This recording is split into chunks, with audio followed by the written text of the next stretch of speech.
नमस्कार, मैं हूं आपका दोस्त विजय विद्रोही। आप मुझसे जुड़ चुके हैं और अगले 5-7 मिनट मैं भी आपसे जुड़ने की कोशिश करूंगा। आज बात करते हैं रवीश कुमार की, एनडीटीवी के रवीश कुमार, जो अब एनडीटीवी के नहीं रहे क्योंकि एनडीटीवी उस रूप में नहीं रहा। अलग अलग तरीके से लोग रिएक्ट कर रहे हैं, तो मुझे लगा मेरा भी थोड़ा रिएक्शन आप तक पहुंचना चाहिए।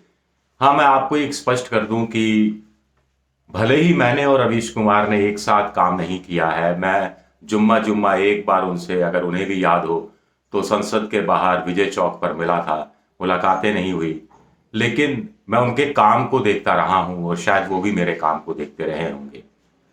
कुल मिलाकर मेरा आपसे आग्रह है कि मेरे इस वीडियो को पूरा देखिएगा और उसके बाद रिएक्ट कीजिएगा, क्योंकि खंड खंड में पाखंड होता है और खंडों में आप मत चीजों को देखिए कि ये एक लाइन पकड़ ली, ये लाइन छोड़ दी। तो कथित रूप से जो टीवी चैनलों का पाखंड है, उससे रवीश कुमार खुद को अलग पहले से ही कर दिया था, बहुत ज्यादा कर रहे हैं। तो मेरे दिमाग में कुछ सवाल उठ रहे हैं कि क्या रवीश कुमार को पलायन करना चाहिए था, पलायन कर दिया? क्या उन्होंने मैदान छोड़ दिया? क्या उन्हें मैदान में टिके रहना चाहिए था? क्या अडानी के एनडीटीवी में भी काम करना की कोशिश करनी चाहिए थी? थोड़ा समय तो कम से कम रहते। क्यों ये बात मैं कह रहा हूं? क्योंकि रवीश कुमार के बहाने मैं और भी बहुत से रवीश कुमारों की बात कर रहा हूं। अनुकूल परिस्थितियों में काम करना देखिए अलग होता है, लेकिन खिलाफ हवा में साइकिल चलाना अलग कहानी है।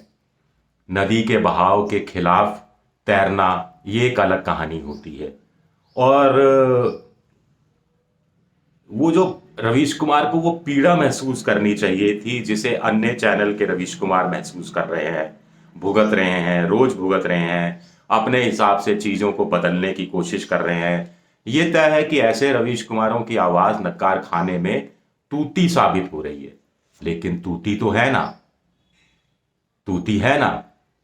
और दूसरी बात यह है कि एनडीटीवी के नक्कार खाने में तो रवीश कुमार नगाड़े बजाते रहे हैं, और ऐसे में रवीश कुमार कम से कम थोड़ा तो तूती का मजा लेते, तो उन्हें एहसास होता कि किस दौर में वास्तव में किस ढंग से लोग काम कर रहे हैं।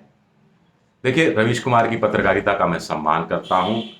उनके प्राइम टाइम को मैं देखता रहा हूं। प्राइम टाइम में जो उन्होंने बेरोजगारों पर एक श्रृंखला चलाई थी, उससे पहले शिक्षा व्यवस्था, प्रोफेसरों की जो खाली पद हैं, कॉलेजों के जो हाल हैं, जो उनकी बिल्डिंग जर्जर हालत में है, केमिस्ट्री लैब में कुछ नहीं, फिजिक्स लैब में, ये तमाम चीज़ें मैं देखता रहा था और मैं उनका कायल रहा हूँ। लेकिन ये सब करने के लिए उन्हें एक प्लेटफॉर्म मिला। डॉक्टर प्रणव राय ने आज़ादी दी, निर्बाध आज़ादी दी, निर्बाध आज़ादी, जिस शब्द का इस्तेमाल रवीश कुमार ने अपने एक वीडियो में भी किया है एनडीटीवी छोड़ने के बाद। तो एक गालिब का शेर है कि बना है साहब का मुसाहिब, फिरे है इतराता, वरना इस शहर में गालिब की आबरू क्या है। इस बहाने याद करना चाहिए कि उन स्टिंगर्स को, जो स्टिंगर्स जगह जगह काम कर रहे हैं, जिनको मैग्सेसे अवार्ड तो छोड़िए, म्यूनसिपैलिटी का अवार्ड भी नहीं मिला। मैं 12 साल आज तक में और 15 साल स्टार न्यूज़ एबीपी में काम करने के दौरान उत्तर भारत के गांव गांव, कस्बों कस्बों में घूमा हूँ। वहाँ के स्ट्रिंगरों से मेरी वाकफियत रही है, सिंगर्स के साथ मैं गया हूँ। मैंने देखा है कि कैसे सिंगर अपने अपने इलाके के रवीश कुमार हैं, बहुत जगह हमने देखा है।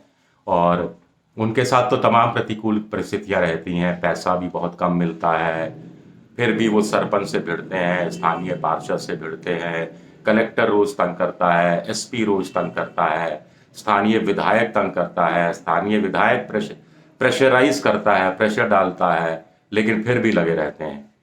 उत्तर प्रदेश में गांव में मैं गया था, कन्नौज साइड में सिंगर के साथ, तो वहाँ पर आवास योजना, जो प्रधानमंत्री आवास योजना है, उसके तहत कुछ लोगों को घर नहीं मिल रहा था। सरपंच उनकी अर्जी ठुकरा देता था और अपने लोगों को घर दिलवा देता था। तो उस सिंगर ने बड़ी मदद की थी, चैनल में भी खबर चलवाई, दूसरे चैनलों में भी, रीजनल चैनल्स के जरिए एक माहौल बनाया, सोशल मीडिया का भी सहारा लिया गया और उन लोगों को घर मिला।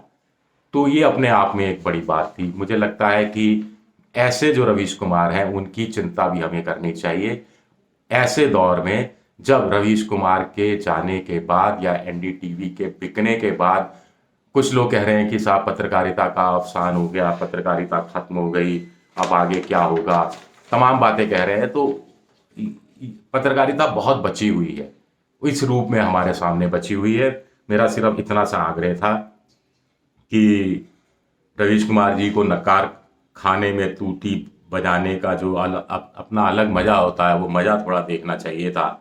मैं तो खुद ही तूती बजाता आया हूं कि अब तूती क्यों बजती रहनी चाहिए। आप कहेंगे कि साहब नकार खाने में फिर तूती का जब कोई मकसद नहीं है, कोई मतलब नहीं है, कोई औकात नहीं है, कोई बिसात नहीं है, कोई आवाज नहीं है, तो फिर क्यों बजती रहनी चाहिए।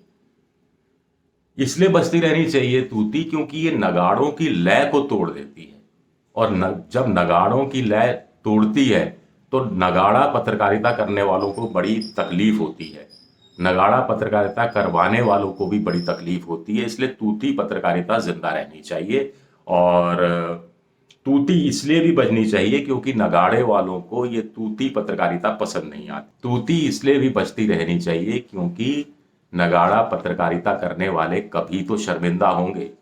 चलिए, तूती पत्रकारिता में आपका भी स्वागत है।